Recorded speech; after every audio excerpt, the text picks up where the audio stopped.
Assalamualaikum warahmatullahi wabarakatuh. Sayyidatu Sa'adah Zummala'il A'izzah Kubailal Bidayah Hayya bina nahmaduhu wa nasta'inuhu subhanahu wa ta'ala hamdan bila ghayah wa madhan bila nihayah. Ashhadu an la ilaha illallah wahdahu la syarika lah wa ashhadu anna Muhammadan abduhu wa rasuluhu la nabiyya ba'dah. Jamaah salat dan kuliah subuh Masjid Abdurrahman yang dirahmati Allah. Pada suatu malam ketika di hadapan para sahabat Rasulullah sallallahu alaihi wasallam terlihat senyum-senyum sendiri, hingga sebagian sahabat bertanya, "Ya Rasulullah, gerangan apa yang membuat Tuhan senyum-senyum sendiri? Apa kalian tidak tahu?" Kata Nabi, "Tidak ya Rasul, aku baru saja diperlihatkan oleh Allah di padang mahsyar ada satu orang nabi yang masuk surga tidak membawa umat satupun. Nabi Adam masuk surga umatnya 40. Nabi Nuh masuk surga membawa 80 umat. Nabi Musa membawa umat 120.000. Dan konon Nabi Muhammad spektakuler, umatnya 120 miliar, termasuk umat yang sedang berada di dalam Masjid Abdurrahman. Si Wangsul boten ya. Tapi ini ada satu nabi yang masuk surga sendirian. Di satu sisi aku senang, kata Nabi, semua nabi masuk surga. Tapi di sisi lain, lucunya nabi ini masuk surganya tidak hanya tidak membawa umat, tapi justru membawa pedang, Bapak Ibu, seperti pimpinan keledai. Inilah yang membuat aku senyum-senyum sendiri. Kemudian Nabi berkata kepada para sahabat, "Apakah ingin tahu kisahnya?" "Iya ya Rasul." Kata Nabi, "Inilah Nabi yang bernama Sam'un al-Ghuzi."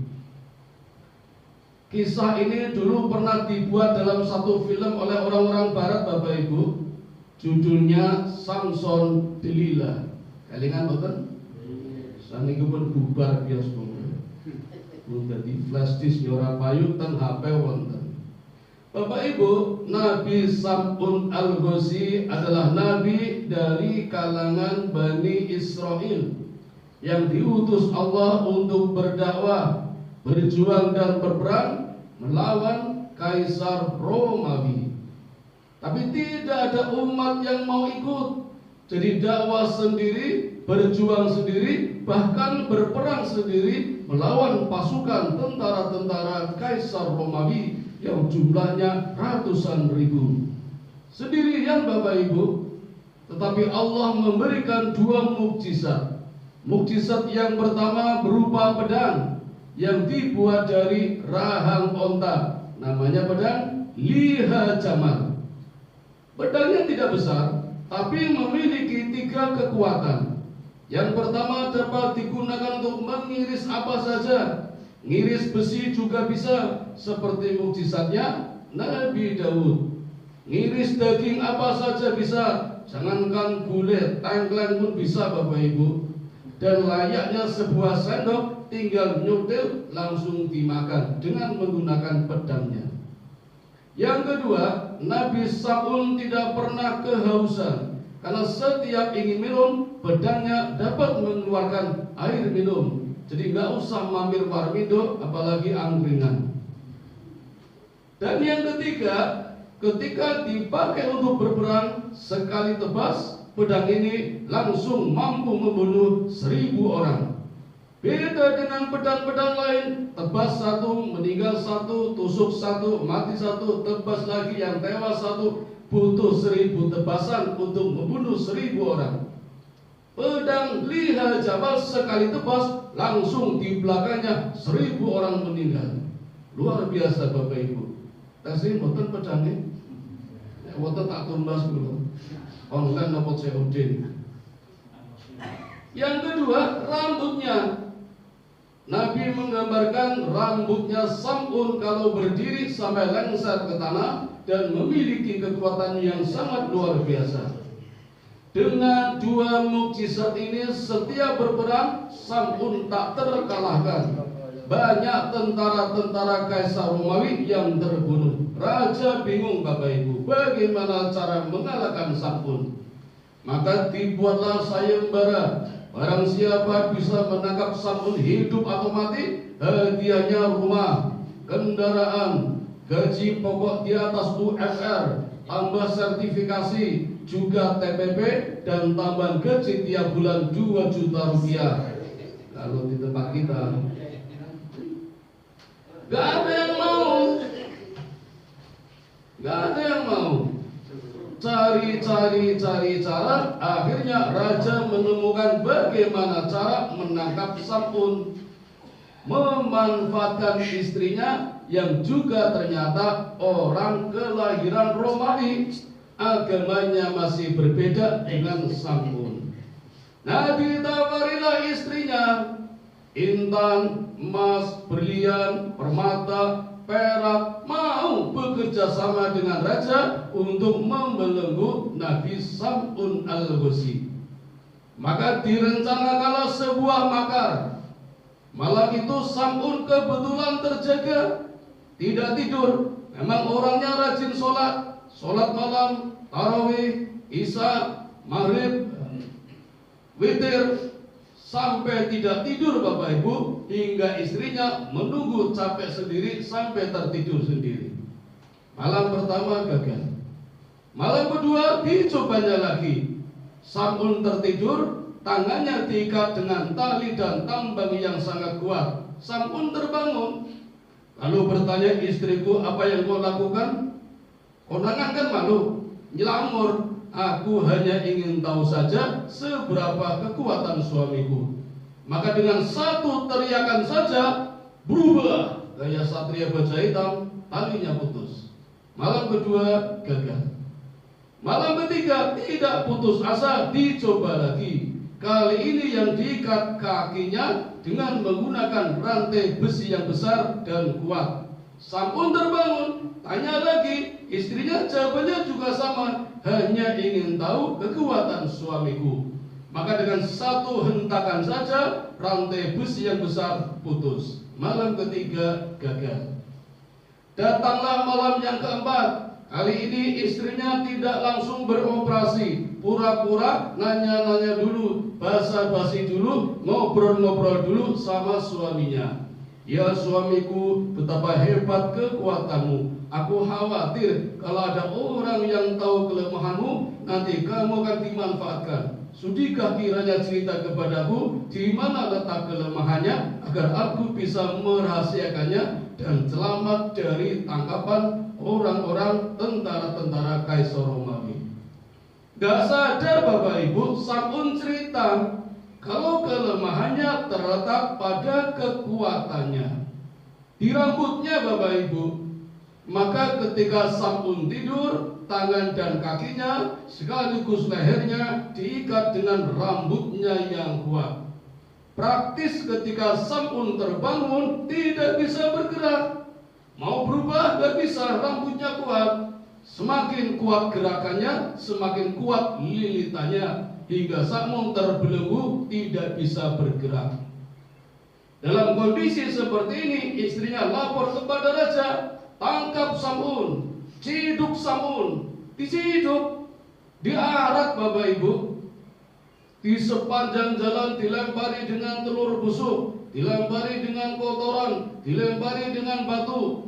Orang-orang yang menonton di pinggir jalan sembari membawa trompa, sandal dan sepatu, bahkan tongkat, memukuli kepalanya, memukuli badannya, memukuli kakinya sambil mengejek dan mencemoohkan. Nabi apa ini? Nabi palsu, nyatanya gak punya kekuatan. Disyarat-syarat Bapak Ibu sampai di depan istana kerajaan Romawi.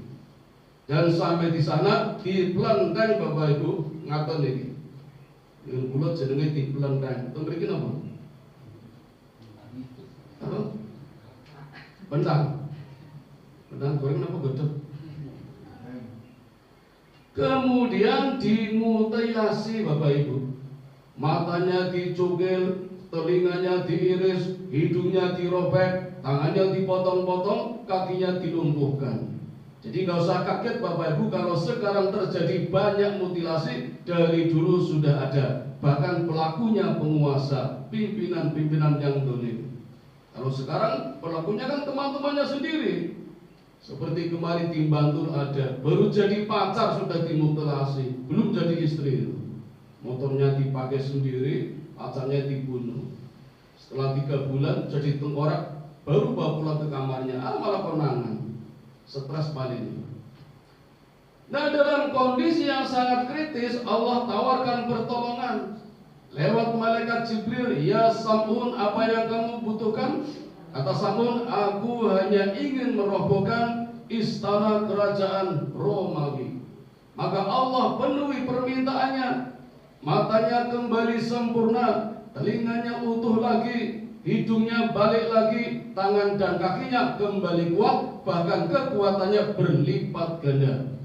Maka hanya dengan 2 tangannya saja Samun mampu menarik tiang yang besar yang ada di sebelah kanan dengan tiang yang besar yang ada di sebelah kiri, disatukan, dirobohkan. Maka istananya ambruk, roboh, hancur semuanya, dan orang-orang yang ada di dalamnya mati semua. Hebatnya lagi Bapak Ibu, orang yang di luar juga ikut mati. Luar biasa ini.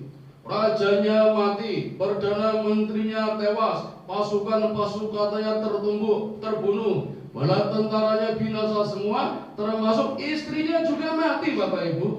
Yang tadi sudah senang dapat emas, intan, berlian, perak, mati juga, gak ada gunanya itu. Sudah berkhianat, mati juga. Maka tinggal Samun hidup sendirian.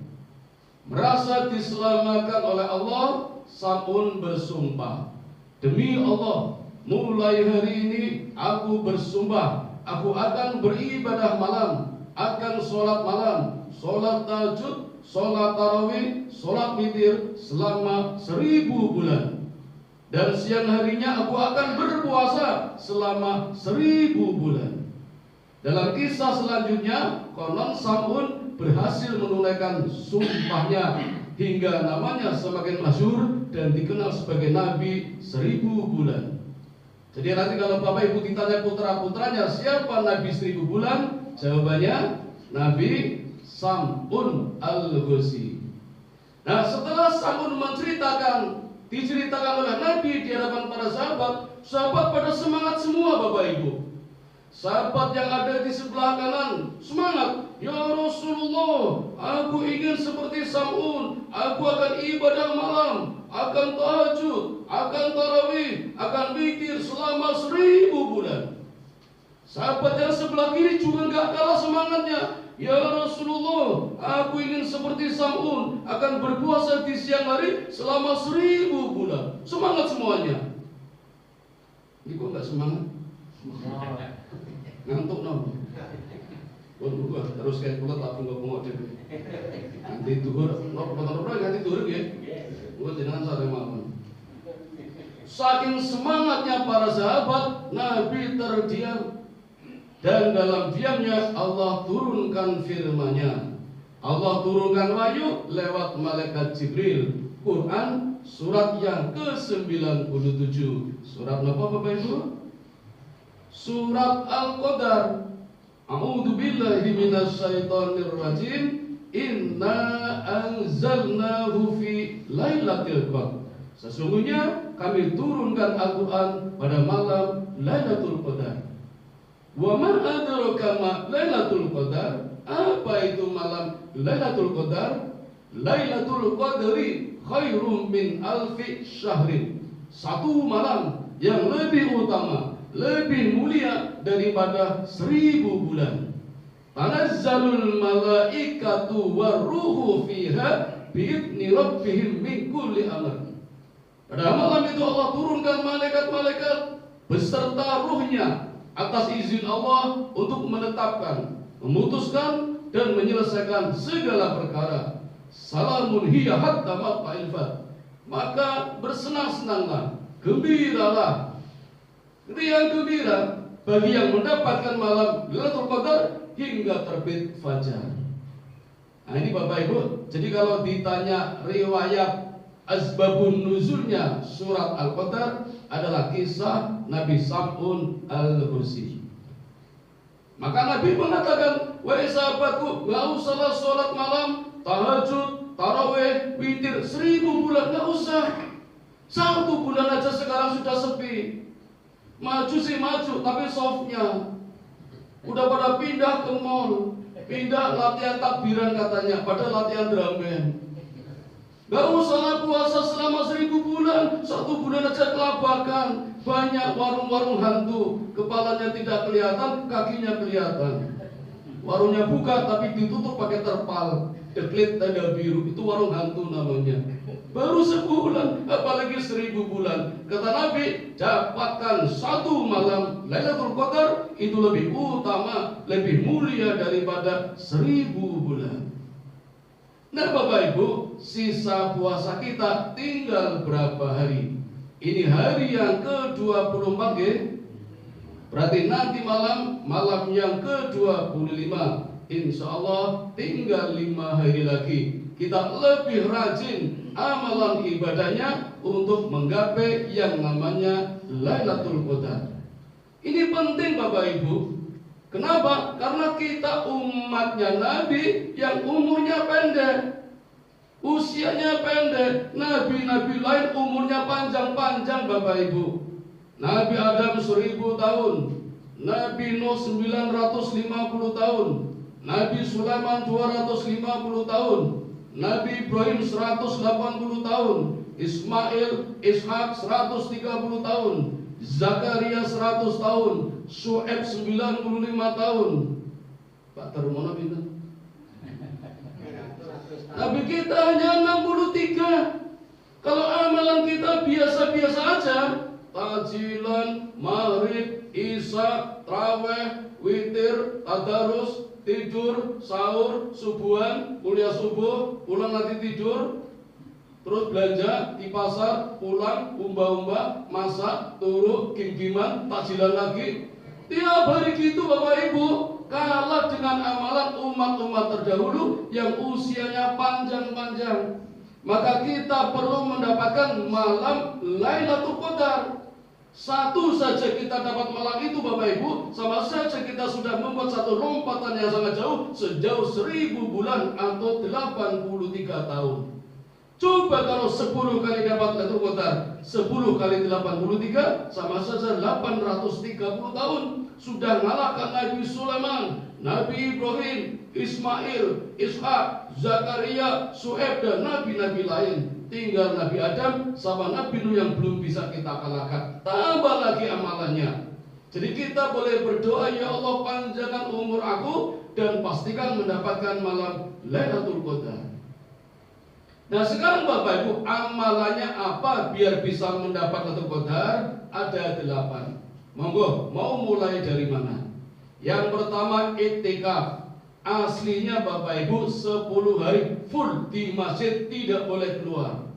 Nah bojone pripun? Tinggal dulu. Walaupun halal mestinya, tapi kalau tidak kuat bolehlah keluar dari masjid.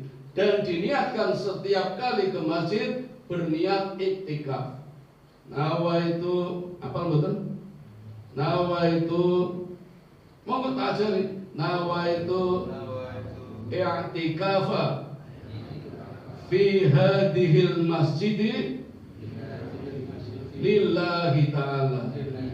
Pun niku niat iktikaf. Monggo di dalam masjid apa saja boleh, yang penting baik. Gimana boleh, boten angsal. Nyekel HP boleh, tapi buat taklim, bukan gimana. Rasa anan dulu. Baik untuk iktikaf. Yang kedua, baca Quran. Yang ketiga, berdoa. Doa yang terbaik adalah Allahumma innaka afuun tuhibbul afwa fa'fu anni ya karim. Sering kita baca setelah sholat tarawih. Terus mboten? Apa nggih? 3. 4 bersedekah. 5 memberi makan orang berbuka. Takjil, udah biasa. Udah 5 nggih. Kemudian tambah lagi amalan yang lain, baca Quran sampun nggih. Membaca istighfar. Minimal astaghfirullah, minimal 1 kali boleh. 1 istighfar saja mampu menghapuskan dosa-dosa kita setinggi langit pertama. Mestinya kalau istighfarnya betul. Yang ke-7, sholat malam. Isya sudah, maghrib sudah, tarawih sudah, witir sudah. Tambahin istikharah, hajat, tasbih.